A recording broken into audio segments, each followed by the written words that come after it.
Assalamualaikum teman-teman. Pada video ini kami kelompok 6C akan membahas tentang analisis regresi sederhana dengan menggunakan SPSS, di mana pokok pembahasannya adalah konsep dasar uji regresi sederhana, asumsi dasar, uji regresi liar sederhana, langkah-langkah menguji analisis regresi liar sederhana, dan kesimpulan data uji regresi liar sederhana. Pertama-tama, saya akan menjelaskan apa itu SPSS.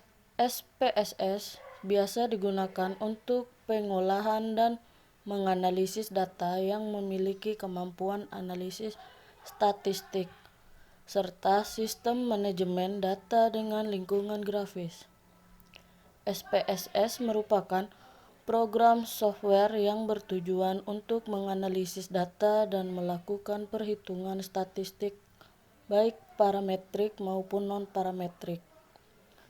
SPSS memiliki kemampuan analisis statistik cukup tinggi, karena selain memberi kemudahan dalam perhitungan, juga mampu menganalisis penelitian dengan variabel yang lebih banyak.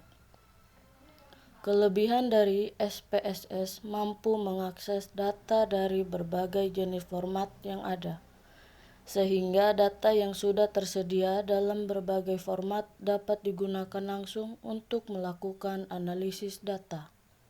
Tampilan data yang diberikan SPSS lebih informatif sehingga mempermudah pengguna dalam membaca hasil yang diberikan. Selanjutnya, saya akan membahas konsep dasar uji regresi sederhana. Konsep dasar uji regresi sederhana. Tujuan regresi sederhana menguji pengaruh antara satu variabel terhadap variabel lain. Model regresi sama dengan Y sama dengan A plus BX. Keterangan Y sama dengan variabel terikat, A sama dengan konstanta regresi, BX sama dengan nilai turunan atau peningkatan variabel bebas. Analisis regresi digunakan terutama untuk tujuan peramalan, di mana dalam model tersebut ada sebuah variabel dependen atau terikat atau tergantung, dan satu atau lebih variabel independen, artinya bebas. Ada dua variabel. Variabel independen atau variabel bebas adalah variabel yang mempengaruhi variabel dependen atau variabel tergantung, variabel yang dipengaruhi. Dalam analisis regresi ini akan dikembangkan sebuah estimating equation atau model atau persamaan regresi, yaitu suatu formula matematika yang mencari nilai variabel dependen dari hasil variabel independen yang telah diketahui. Selanjutnya, saya akan membahas asumsi dasar uji regresi liar sederhana. Pengambilan keputusan dalam uji regresi sederhana dapat mengacu pada dua hal, yakni dengan membandingkan nilai T hitung dengan nilai T tabel atau dengan membandingkan nilai signifikasi dengan nilai probabilitas 0,05. Membandingkan nilai T hitung dan nilai T tabel. Poin pertama, jika nilai T hitung lebih besar dari nilai T tabel, artinya variabel bebas berpengaruh terhadap variabel terikat. Poin kedua, jika nilai T hitung lebih kecil dari nilai T tabel, artinya variabel bebas tidak berpengaruh terhadap variabel terikat. Membandingkan nilai signifikan dengan probabilitas 0,05. Poin pertama, jika nilai signifikan lebih kecil dari nilai probabilitas 0,05, artinya variabel bebas berpengaruh secara signifikan terhadap variabel terikat. Poin kedua, jika nilai signifikan lebih dari nilai probabilitas 0,05, artinya variabel bebas tidak berpengaruh secara signifikan terhadap variabel terikat. Selanjutnya saya akan membahas tentang langkah-langkah pengujian regresi linear sederhana menggunakan SPSS. Dengan judul kasus pengaruh biaya promosi terhadap volume penjualan, di mana sebelumnya data tabulasi sudah saya masukkan ke Microsoft Excel. Kemudian data tersebut kita copy ke PSS.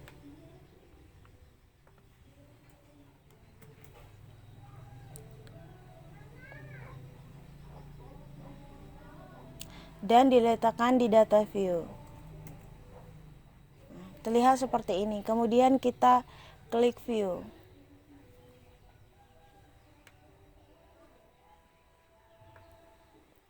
Kita ubah name pertama dengan biaya. Kemudian yang kedua volume.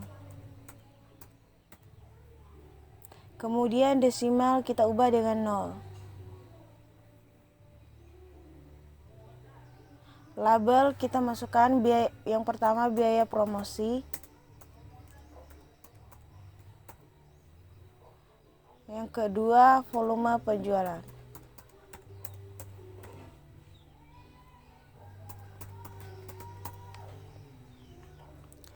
Langkah-langkah dalam mengoperasikan pengujian regresi linear menggunakan SPSS. Langkah pertama adalah kita klik analyze, kemudian kita pilih regression, klik linear, kemudian dia akan terlihat seperti ini. Kemudian biaya promosi kita pindahkan ke independen. Kemudian volume kita masukkan ke dependen. Setelah kita pindahkan, klik statistik, centang R-squared change dan deskriptif. Kemudian continue. Dan selanjutnya oke. Output yang keluar akan seperti ini.